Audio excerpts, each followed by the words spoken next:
एक 24-25 साल का नौजवान जिसकी नौकरी नहीं लग रही, घर का, समाज का, रिश्तेदारों का दबाव बीतते दिन के साथ भारी होता जा रहा है। चारों तरफ से सिर्फ एक ही मशवरा मिलता है, खाली क्यों बैठे हो भाई, कोई दुकान ही खोल लो, किसी ब्रांड की एजेंसी ले लो, कोई भी धंधा शुरू कर लो। और दबाव इतना बढ़ जाता है कि सिर्फ शादी के बाजार में अपनी इज्जत बचाने के लिए, लड़की वालों को यह दिखाने के लिए कि लड़का कुछ करता है, एक दुकान खड़ी कर दी जाती है, या तो बैंक से लोन लिया जाता है, या फिर पिता की उम्र भर की जमा पूंजी को दांव पर लगा दिया जाता है। पर क्या कभी किसी ने रुककर इस खेल के पीछे के उस भयानक सच को देखने की कोशिश की है, जो सीधे एक हंसते खेलते इंसान को डिप्रेशन और कर्ज के दलदल में धकेल देता है। बिना सोचे समझे सिर्फ लोगों के कहने पर दुकान खोलना इस दौर का सबसे बड़ा आर्थिक और मानसिक सुइसाइडल डिसीजन बन गया है। मैं आपसे एक सिंपल सवाल पूछना चाहता हूँ। अगर आपके पास 5 लाख रुपए हैं और आप उस 5 लाख रुपयों को एक दुकान के अंदर सामान के रूप में भर देते हैं, तो क्या आप वाकई 5 लाख के मालिक हो?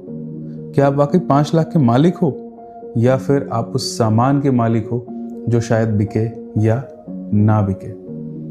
लोग बिजनेस को असेट समझते हैं, लेकिन अक्सर वो असेट नहीं है, इलिक्विड इन्वेंट्री बन जाता है। लिक्विडिटी फाइनेंशियल लाइफ का ऑक्सीजन है।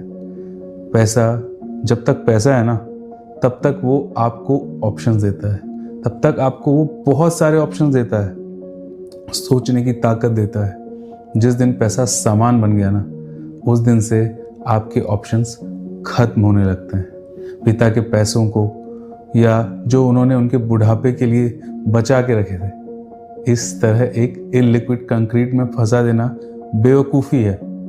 मशहूर लेखक मॉर्गन हाउसेल ने अपनी किताब द साइकोलॉजी ऑफ मनी में कहा है, दुनिया में सबसे बड़ी दौलत यह है कि आप हर सुबह उठकर यह कह सकें कि आज मैं जो चाहता हूँ या जो चाहूँ वो कर सकता हूँ। लेकिन एक कर्ज के दम पर खड़ी की गई दुकान आपसे वो आज़ादी पहले ही छीन लेती है। इस बेवकूफ़ी को सिर्फ एक सामाजिक दबाव के चश्मे से मत देखिए, इसके पीछे बिजनेस की दुनिया के बेहद डरावने आंकड़े छिपे हैं। वैश्विक सर्वे और IBM का डेटा बताता है कि शुरू होने वाले 80 से 90% नए छोटे बिजनेस और दुकानें पहले 5 साल के भीतर ही दम तोड़ देते हैं। और चौंकाने वाली बात यह है कि इनमें से 65% से ज़्यादा बिजनेस ना, वो तो खराब आइडिया की वजह से बंद नहीं होते, बल्कि कैश क्रंच यानी समय पर फिक्स्ड खर्चे चुकाने के लिए लिक्विडिटी का ना होना, उस कारण से बंद हो जाते हैं। खर्चे पहले दिन से आते हैं, ग्राहक बाद में आते हैं। इसको समझना होगा आपको।